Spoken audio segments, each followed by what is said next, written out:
बिस्मिल्लाहिर्रहमानिर्रहीम। अस्सलाम वालेकुम नाज़रीन, आप यूट्यूब चैनल देख रहे हैं। मैं इमरान खान। ये वीलॉग जो अभी आप सुनेंगे इसमें थोड़ा ज़्यादा काम करना पड़ा है, चीज़ें इकट्ठी करनी पड़ी हैं, इसलिए थोड़ा वक्त लगा। आप तक ये मालूमात पहले भी पहुंच सकती थी, लेकिन हमने ये सोचा कि पूरी तफसीलात आपके सामने लेकर आएँ। भारत ने दो बड़े अहम काम किए हैं अपने दिफा के नुक्ता नज़र से। एक, उन्होंने रफ़ाल तैयारे ले लिए हैं, उनके पास पूरा एक फ़्लीट है और 3 दर्जन तैयारे उनका सौदा हुआ फ्रांस के साथ। वो तैयारे उनके पास पहुंचे और उनके पायलट्स ने उनके ऊपर प्रैक्टिस शुरू की और अब उनके पास रफ़ाल तैयारा एक हथियार के तौर पे मौजूद है। 4.5 जनरेशन का तैयारा है, अच्छा तैयारा है, डबल इंजन वाला। और पाकिस्तान उसके मुकाबले में ब्लॉक 3 जो था JF-17 थंडर का, ब्लॉक 3 उसके ऊपर काम कर रहा था और उसको मज़ीद जदीद बना रहा था रफ़ाल का मुकाबला करने के लिए। मैंने वहाँ पे आपको एक कंपैरिजन दिया था। कुछ चीज़ों में हमारा तैयारा अच्छा है पाकिस्तान का, लेकिन फिर भी रफ़ाल के बारे में मैं हमेशा ये कहता रहा हूँ कि वो एक शानदार मशीन है, बड़ा जानदार तैयारा है और इंडियन एयरफोर्स की रीढ़ की हड्डी बन जाएगा आने वाले चंद सालों में। लेकिन अब पाकिस्तान ने एक नया तैयारा हासिल किया है और ये खबर निकलती है बाहर तब जब शेख रशीद कहते हैं, क्योंकि इससे पहले पाकिस्तान की यौम दिफा पे J-10C पाकिस्तान जो है वो ख़रीद रहा है, इस किस्म की खबरें आ रही थी और पाकिस्तान की परेड के अंदर भी इसने हिस्सा लिया था, लेकिन चाइनीज़ पायलट्स ने इसको उड़ाया था। J-10C, ये J-10C है क्या? पाकिस्तान ये तैयारा क्यों ले रहा है? पाकिस्तान भी इसका उतना ही बड़ा फ्लीट ले रहा है जितना बड़ा भारत ने रफ़ाल का या राफेल तैयारों का फ्लीट हासिल किया है। ये तैयारा और राफेल तैयारे में एक कंपैरिजन, चाइना ने इसको बनाया है, ये कैसा है, किस तरह लड़ता है, राफेल से बेहतर है या राफेल इससे ज़्यादा बेहतर है, ये आपको मैं इस वीलॉग में बताऊंगा। रफ़ाल कहें या राफेल कहें। और एक चीज़ और है, जो S-400 का एक सिस्टम पूरा भारत ने लगाया है, उसके बारे में 2 खबरें मैं आपको बता देता हूँ। एक तो पहली खबर ये थी कि भारत ने ये 1 महीना पहले खबर आई थी कि 2 S-400 systems shipped to India ahead of Vladimir Putin visit. Vladimir Putin का जो विजिट हो रहा था उस हवाले से 2 जो S-400 की जो शिपमेंट्स थी, जो उनके पूरे सिस्टम हैं, वो उसकी शिपमेंट निकल गई और इंडिया पहुंच रही थी। 1 महीना पहले की खबर थी और जो लेटेस्ट खबर आई थी इस बारे में वो भी लगभग तकरीबन 10-12 दिन हो गए हैं। और ये खबर है योर एशियन न्यूज़ की, एशियन टाइम्स की। वो ये लिखते हैं कि S-400 missile India finally deploys it's overhyped and overrated air defence system near Pakistan border. यानी उन्होंने इसको पाकिस्तान बॉर्डर पे लगाया है। जब वो इसको ले रहे थे तो उनका ये कहना था कि चाइना से एक खतरा है और चाइना से खतरा दूर करने के लिए हमें चाइनीज़ हथियारों के खिलाफ S-400 चाहिए। लेकिन क्योंकि मार उनको पाकिस्तान से पड़ी है, ज़्यादा मार पाकिस्तान ने उनको लगाई है, कुट उनके 2 तैयारे भी गिराए हैं 2019 में, तो ये पाकिस्तानी बॉर्डर के करीब उन्होंने इसको डिप्लॉय करना शुरू किया है S-400 को। अब रफ़ाल तैयारा या S-400, पाकिस्तान इसको काउंटर कैसे करेगा, ये बड़ा सवाल है। इस वक्त दुनिया में 3 बड़े इस किस्म के मिसाइल सिस्टम हैं या एंटी एयर डिफेंस सिस्टम हैं, जिनमें एक आप S-400 कहते हैं, दूसरा अमेरिका का पैट्रियट है, तीसरा जो इसराइल के पास है जिसको आयरन डूम कहते हैं।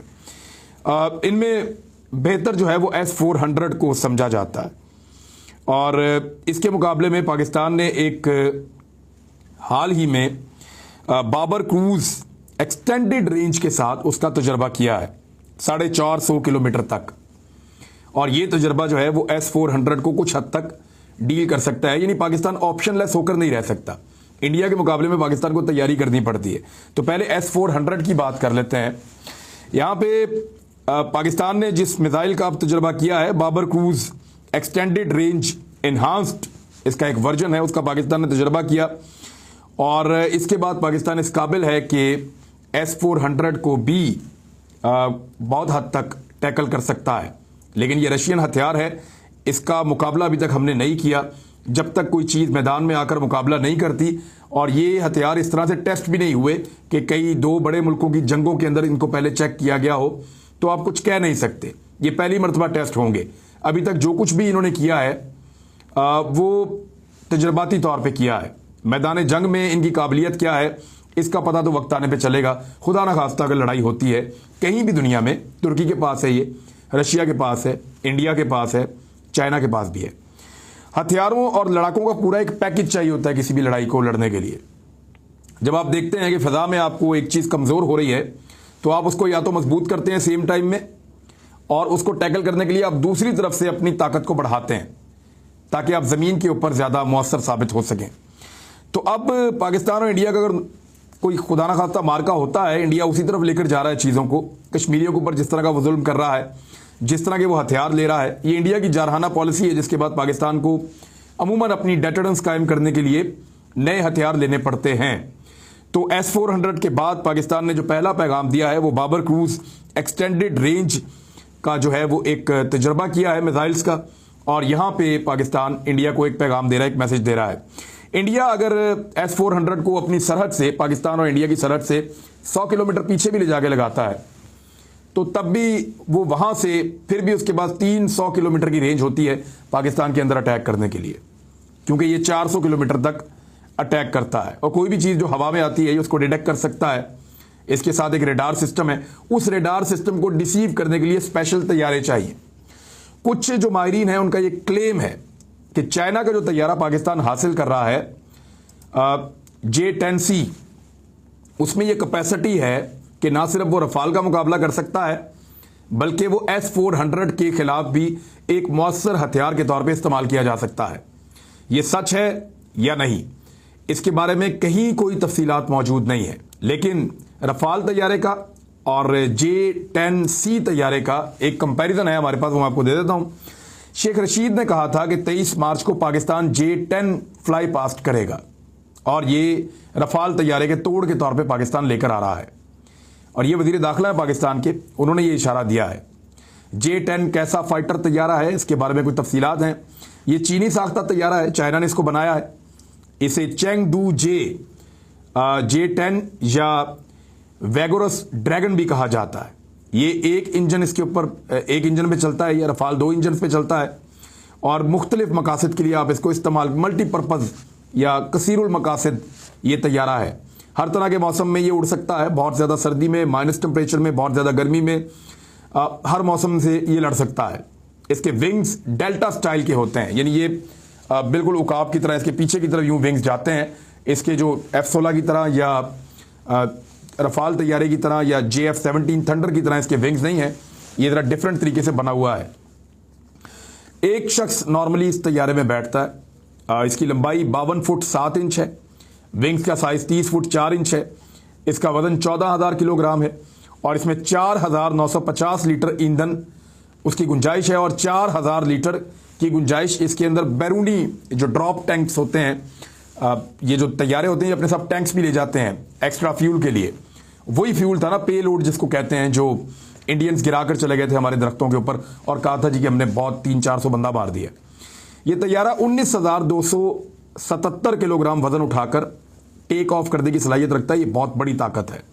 ज्यादा से ज्यादा इसकी रफ्तार जो है वो बहुत 2400 किलोमीटर तक जा सकती है फी घंटा। और एयरक्राफ्ट गन इसके अंदर है, रॉकेट्स इसके अंदर हैं, 4 किस्म के मिसाइल इसके अंदर लगते हैं और कई किस्म के बमों से ये लेस होता है। और इसमें लेजर गाइडेड बम भी लग सकते हैं, क्रूज बम भी लग सकते हैं, सैटेलाइट गाइडेड बम भी लग सकते हैं और ग्लाइडर बम भी लग सकते हैं और अनग्लाइडेड बम भी इसके अंदर शामिल होते हैं। यानी ये हर किस्म का हथियार ले जाने की सलाहियत ये तैयारा रखता है। चाइना इस तैयारे को F-16 के मुकाबले में उससे बेहतर समझता है और इसने उसके मुताबिक इसको डिजाइन किया था। इसकी जो डेवलपमेंट हुई थी ये पहली मरतबा जून 1997 में तैयार किया गया था। 23 मार्च 1998 में इसने अपनी पहली परवाज भरी थी और 1981 से चाइना इसके ऊपर काम कर रहा था। चाइना को लगभग 16 साल लगे इस तैयारे को बनाने में। 2003 में यह तैयारा चाइना की जो फौज है उसके हवाले किया गया था और फिर 2004 में इसका डिजाइन फिर फाइनल किया गया फौज के मुताबिक। और शुरू में कह रहे थे लोग कि ये क्रैश हो रहा है, इसकी प्रॉब्लम आ रहे हैं, लेकिन 2006 में ऑपरेशनल हो गया और चीन की हुकूमत ने 2007 में सरकारी तौर पे इसकी रोनुमाई की और इसकी पहली बार जो तस्वीर है एक न्यूज एजेंसी है चाइना की उसने जारी की 2007 के बाद। 2009 में aviation industry corporation of China ने J-10 को बरामद करने का, बाहर देने का मंसूबा बनाया। पाकिस्तान को इस तैयारे की 2006 में पेशकश की गई थी, लेकिन इस मुतालिक दोनों ममालिक में 2012 तक बातचीत 6 साल तक होती रही और क्योंकि उस वक्त JF-17 थंडर पे पाकिस्तान बहुत काम कर चुका था चाइना के साथ मिलकर। और पाकिस्तान जो है वो अब 2020 से दिलचस्पी जाहिर कर रहा है, क्योंकि इंडिया ने रफाल तैयारे ले लिए हैं तो हमें इसकी ज़रूरत है। तो J-10 तैयारों की खरीदारी में पाकिस्तान दिलचस्पी रखता है। क्या ये तैयारा रफाल तैयारे से ऊपर का तैयारा है? कुछ लोग ये क्लेम करते हैं। दिफाई तज्जियाकारों ने कुछ ने कहा कि अगर हम डेवलप शुदा J-10 लेते हैं तो ये रफाल से ऊपर का तैयारा होगा, जो मुकम्मल तौर पे अब डेवलप हो चुका है। अगर हम वो लेते हैं तो ये रफाल से ऊपर का तैयारा है। J-10 इंतहाई बेहतरीन जहाज है। चीन ने अभी तक किसी और मुल्क को इसकी हवा तक नहीं लगने दी, नहीं दिया उन्होंने किसी को। इससे पाकिस्तान की फ़िज़ाई ताकत में बहुत ज़्यादा इजाफा हो सकता है। और जो पाकिस्तान के पास मौजूद फाइटर जहाज़ों में ज़्यादा जदीद है, ये सबसे ज़्यादा जदीद तैयारा होगा अगर पाकिस्तान इसको ले लेता है। तो इससे ज़्यादा जदीद तैयारा पाकिस्तान के पास नहीं होगा। इंडिया ने अभी जो S-400 मिसाइल सिस्टम लगाया है, ये J-10 इस निज़ाम का मुकाबला कर सकता है। मैंने आपको बताया बहुत हद तक कर सकता है, यानी ये टक्कर का तैयारा है।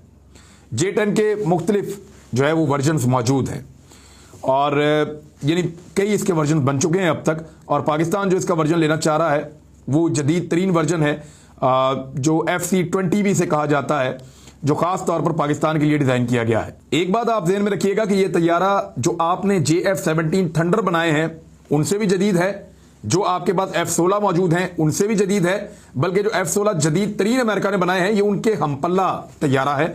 और बाद हवालों से रफाल से कैसे बेहतर है, अब हम तकाबली जायजा इन दोनों का एक मुवाजना कर लेते हैं। रफाल की जो स्पीड है, जो रफ्तार है उसकी, वो 1912 किलोमीटर फी घंटा है, 1912 किलोमीटर फी घंटा।